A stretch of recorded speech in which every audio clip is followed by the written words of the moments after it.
बिस्मिल्लाहिर्रहमानिर्रहीम। अच्छा भाई, ये नेक्स्ट टॉपिक हमने देखना है difference between mass and wait of a body या जनरली मास और वेट के दरमियान क्या डिफरेंस होता है। तो आम तौर पे हम इसको यानी डिफरेंशिएट नहीं करते उस सेंस में जिस तरह से यहाँ हम उनको फिजिक्स में डिफरेंशिएट करते हैं। लाइक सपोज आप कोई चीज़ खरीदने जाते हैं आप बाज़ार में, तो वहाँ आप जो दुकानदार है उसको आप मिसाल के तौर पे कहते हैं कि आप मुझे चीनी दे दें 1 kg 1 किलो। आमतौर पे हम केजी भी हम पूरा यूज़ नहीं करते, तो हम ये कहते हैं कि इस बॉडी का वेट है 1 kg या 1 ग्राम है, जो भी है। तो जो हम वेट कह रहे होते हैं वो एक्चुअली मैस को हम डेजिग्नेट कर रहे होते हैं। ठीक है, तो फिजिक्स में यहाँ पे हम इन दोनों को क्लियरली डिस्टिंग्विश करते हैं। These are two different quantities, mass and weight. ठीक है, तो यहाँ पे देखें कुछ चीज़ें, यानी कुछ हमने डिफरेंसेस लिखे हैं। फर्स्ट ऑफ ऑल, मैस जो है that is a base quantity, जबकि weight is a derived quantity. हमने फर्स्ट चैप्टर में देखा था कि बेस क्वांटिटीज वो होती हैं जिनको हम अदर क्वांटिटीज की टर्म्स में एक्सप्रेस नहीं कर सकते, यानी उनकी कोई इक्वेशन नहीं होती। Those are the base quantities, उनकी बेसिस पे हम अदर क्वांटिटीज को डिफाइन करते हैं या डिराइव करते हैं। So mass is a base quantity while weight is a derived quantity. इसकी इक्वेशन है वेट की W is equal to mg। ठीक है, जो बेसिकली हमारे पास आती है F is equal to ma से। ठीक है, हम F is equal to ma, जो ऑलरेडी हम अभी पिछले टॉपिक में हमने देखा था, फोर्स होती है ma। तो अगर हम a की जगह g यूज करें, एक्सेलरेशन ड्यू टू ग्रेविटी, तो दैट फोर्स बिकम्स वेट। तो एक तो ये डिफरेंस है दोनों के दरमियान के मैस बेस क्वांटिटी है, weight is a derived quantity. The other difference is mass is a scalar quantity, उसकी कोई डायरेक्शन नहीं होती, जबकि weight is a vector quantity that has a direction, और वेट की डायरेक्शन हमेशा वर्टिकली डाउनवर्ड होती है towards the centre of earth.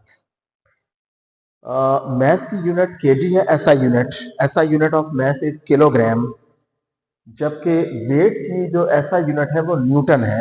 ठीक है, क्योंकि वेट बेसिकली फोर्स होती है, अभी आगे हम देखते हैं।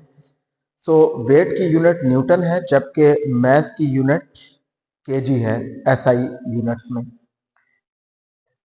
अच्छा, अब देखें मैस होती क्या है। Mass is the quantity of matter in a body. ठीक है, किसी बॉडी की क्वांटिटी ऑफ मैटर, मैस से हम उस क्वांटिटी ऑफ मैटर को मेजर करते हैं।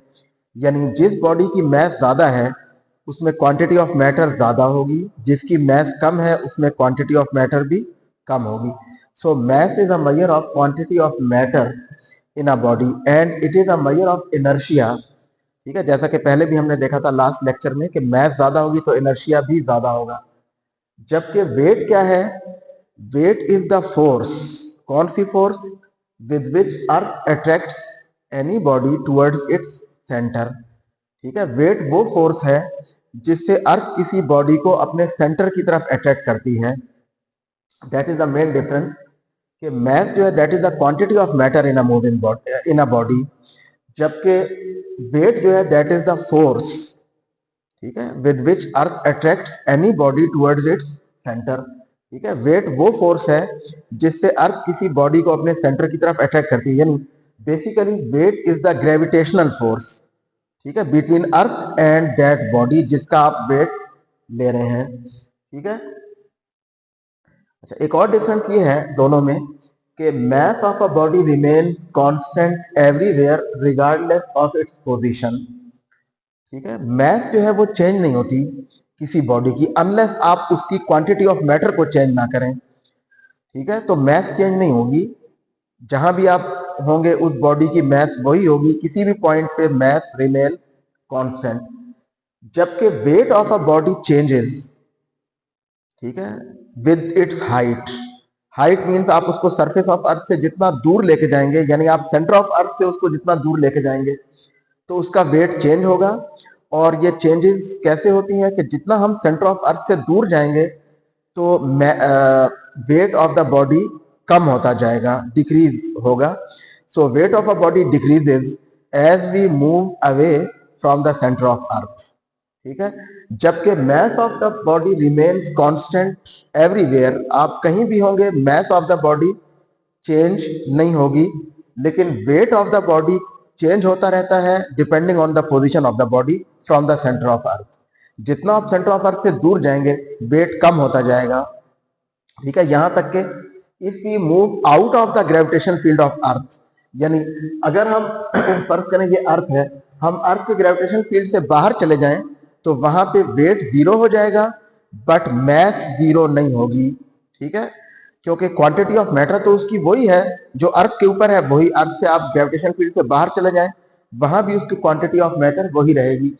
सो मैस कभी जीरो नहीं होती, वेट जीरो हो सकता है जब आप अर्थ के ग्रेविटेशन फील्ड से बाहर चले जाएं तो वहां पे उस बॉडी का वेट जीरो हो जाएगा। क्या मतलब कि अब अर्थ उस बॉडी को अपनी तरफ अट्रैक्ट नहीं कर रही क्योंकि वो बॉडी ग्रेविटेशन फील्ड ऑफ अर्थ से बाहर चली गई है, ठीक है। तो देखें यहां पे हमने इसको एक्सप्लेन किया है कि ये अर्थ है जिसकी मैस है ME, मैस ऑफ अर्थ, और ये एक बॉडी है M जिसकी मैस M है। तो मैस इसकी M है, चाहे वो बॉडी यहाँ पे है, अर्थ के ऊपर है, अर्थ से आप इसको दूर ले जाएं, इवन आप फील्ड से बाहर ले जाएं तो इसकी मैस वही रहेगी जो इसकी मैस यहाँ पे है, जो सरफेस ऑफ अर्थ पे है। मैस चेंज नहीं होती, लेकिन इसका वेट चेंज होगा। कैसे चेंज होगा कि देखें यहाँ पे इसका वेट है W1, यहाँ पे इसका वेट है W2। अब ये देखें यहाँ पे वेट, अभी हमने कहा था कि weight is the gravitational force with which earth attracts any body towards its centre. तो ग्रेविटेशनल फोर्स का फार्मूला होता है हमारे पास Fg, gravitational force is equal to G m1 m2 over r square. कोई सी दो बॉडीज जिनकी मैसेज m1 और m2 है और उनके दरमियान डिस्टेंस r है तो उनके दरमियान ग्रेविटेशनल फोर्स ऑफ अट्रैक्शन ये होती है from Newton's law of gravity. अच्छा, इस केस में स्पेसिफिकली हम देखें तो m1 हमने ये मैस ली है m, तो m1 इज m और m2 अर्थ की मैस है me divided by r square, उनका आपस में डिस्टेंस r स्क्वायर। तो देखें ये जो ग्रेविटेशनल फोर्स है this is the wait of the body, और वेट को हम क्या लिखते हैं mg। अभी मैंने यहां लिखा था F is equal to ma, a की बजाय आप g पुट कर दें तो वो वेट बन जाता है, वो फोर्स, उस फोर्स को हम वेट कहते हैं, W is equal to mg। तो हम वेट की जगह, क्योंकि ये ग्रेविटेशनल फोर्स है और ये वेट है, तो mg, ये m इस m से कैंसिल हो जाएगा और ये g जो है acceleration due to gravity, that is g universal constant, gravitational constant g, capital G, me over r square. तो देखें g ये भी कांस्टेंट है और मास ऑफ अर्थ भी कांस्टेंट है, तो जो स्मॉल g है यानी एक्सेलरेशन ड्यू टू ग्रेविटी, इसकी वैल्यू r स्क्वायर पे इनवर्सली डिपेंड कर रही है। क्या मतलब, जितना आप अर्थ से दूर जाते जाएंगे तो g की वैल्यू, स्मॉल g की वैल्यू कम होती जाएगी। एट द सरफेस ऑफ अर्थ इसकी वैल्यू होती है 9.8 मीटर पर सेकंड स्क्वायर, लेकिन जितना हम अर्थ से दूर जाएंगे, अर्थ के सेंटर से आप जितना दूर जाते जाएंगे तो g की वैल्यू कम होती जाएगी, यहां तक कि इंफिनिटी पे g की वैल्यू क्या हो जाएगी, zero. Infinity means outside the field, तो वहां पे वेट भी जीरो हो जाएगा। अब इन दो सिचुएशंस में देखें, यहाँ पे W1 के लिए हमने डिस्टेंस R1 लिया है और W2 हमने वेट लिया है at a distance R2 from the centre of earth. So this diagram shows that W2 is smaller than W1, ठीक है। W2 is less than W1, क्योंकि W2 वो वेट है जो अर्थ के सेंटर से R2 डिस्टेंस पे है, जो कि ज्यादा डिस्टेंस है, और W1 R1 डिस्टेंस पे उसका वेट है जो कि कम डिस्टेंस है।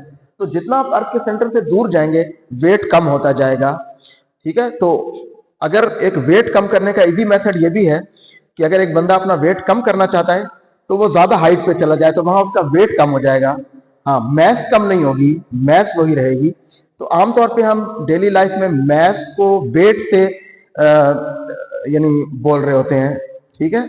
हालांकि वो वेट जिसको हम कह रहे होते हैं वो मैस होती है उस बॉडी की, ठीक है, math remains constant, wait change होता है अर्थ की सरफेस से, जितना आप दूर जाते जाएंगे तो वेट कम होता जाएगा। ठीक है, so that is the difference between mass and weight. ये कुछ पॉइंट मैंने लिखे हैं यहाँ पे, ये डिफरेंस है इनका। अच्छा, एक एग्जांपल हमने देखी है, फर्ज करें एक बॉडी की मैथ है 10 kg।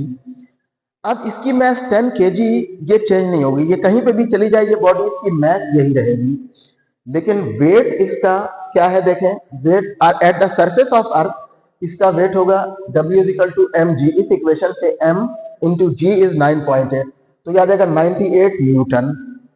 ठीक है, अब ये वेट इसका चेंज हो सकता है या नहीं, अगर ये बॉडी अर्थ की सरफेस से दूर जाएगी, जितना हम इसको हाइट पे ले जाते जाएंगे उतना इसका वेट कम होता जाएगा, क्योंकि वहां पे g की वैल्यू कम होती जाएगी।